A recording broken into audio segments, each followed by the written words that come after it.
আসসালামু আলাইকুম ওয়া রাহমাতুল্লাহি ওয়া বারাকাতুহু। ইন্নাল হামদুলিল্লাহ ওয়াসসালাতু ওয়াসসালামু আলা রাসূলিল্লাহ ওয়া বা'দ।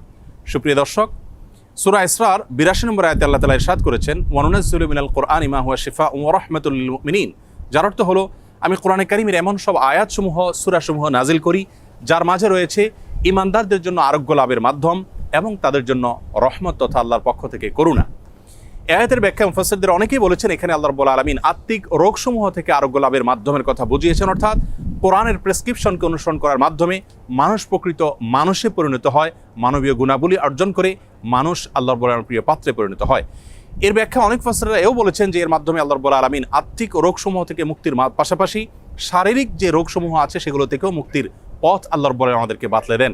সেগুলোকে আবিষ্কার করে খুঁজে বের করে যথাযথভাবে আমল করার মাধ্যমে উপকৃত হওয়াটাই হলো আমাদের জন্য মূল বিষয়। আজ আমরা কোরআনে কারীমের এমন একটি সূরা আপনাদের সঙ্গে শেয়ার করতে চাই যে সূরার অপর নামই হলো সূরাতুশ শিফা বা আরোগ্য লাভের সূরা। আর সেই সূরা হলো আমাদের সকলেরই অতি পরিচিত সূরাতুল ফাতিহা।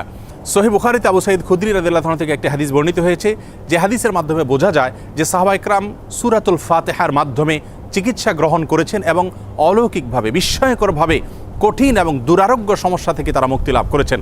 তখন নবী করিম সাল্লাল্লাহু আলাইহি সাল্লাম বিষয়টি জানতে পারার পর তাকে বলেছিলেন, ওমা ইউদরিকা আন্নাহা রুকিয়া, তুমি কিভাবে জানলে যে সূরা ফাতিহা এটি রুকিয়া বা সকল রোগ থেকে শেফার একটি মাধ্যম।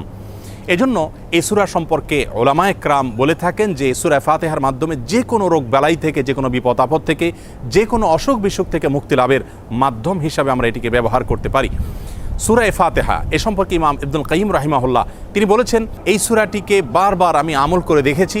আমার জীবনে যখনই কঠিন কোনো ব্যথায় আমি আক্রান্ত হয়েছি, কাতর হয়েছি, তখনই এই সূরা পাঠ করে ফু দিয়ে সে ব্যথার জায়গাকে মুছেছি। আল্লাহ রাব্বুল আলামিন বিস্ময়করভাবে, অলৌকিকভাবে আমাকে সুস্থতা এবং আরোগ্য দান করেছেন।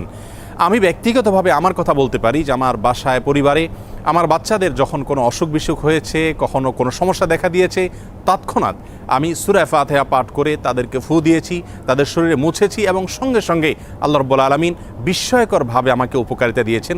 আর এরকম ঘটনা আমার জীবনে 2-4 বার নয়, বরং অগণিতবার ঘটেছে।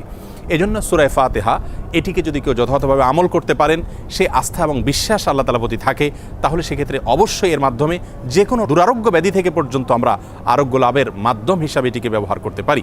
হাদিসে কুদসিতে আল্লাহ রাব্বুল আলামিন বলেছেন, আনা ইনদা যান্নি আবদি বি, বান্দা আমার প্রতি যেমন ধারণা করবে আমি তার প্রতি সেরূপ আচরণ করব।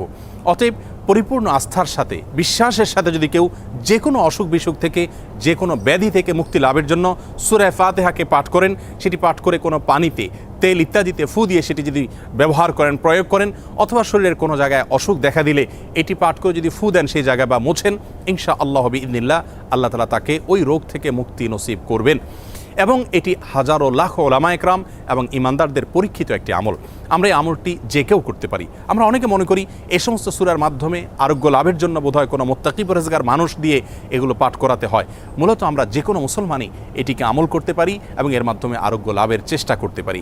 আল্লাহ রাব্বুল আলামিন আমাদের সকলকে কোরআনে কারীমকে সব দিক থেকে আমাদের অনুকরণীয়, অনুসরণীয় গ্রন্থ হিসাবে গ্রহণ করার তৌফিক দান করুন। কোরআনে কারীমের সকল প্রেসক্রিপশনগুলো মেনে আমাদের জীবনকে আলোকিত করার তৌফিক দান করুন এবং কোরআন থেকে শেফা গ্রহণ করে আরোগ্য লাভ করে আল্লাহ তাআলার প্রতি আমাদের ঈমানকে আরও বৃদ্ধি করার তৌফিক দান করুন। আসসালামু আলাইকুম ওয়া রাহমাতুল্লাহি ওয়া বারাকাতুহু।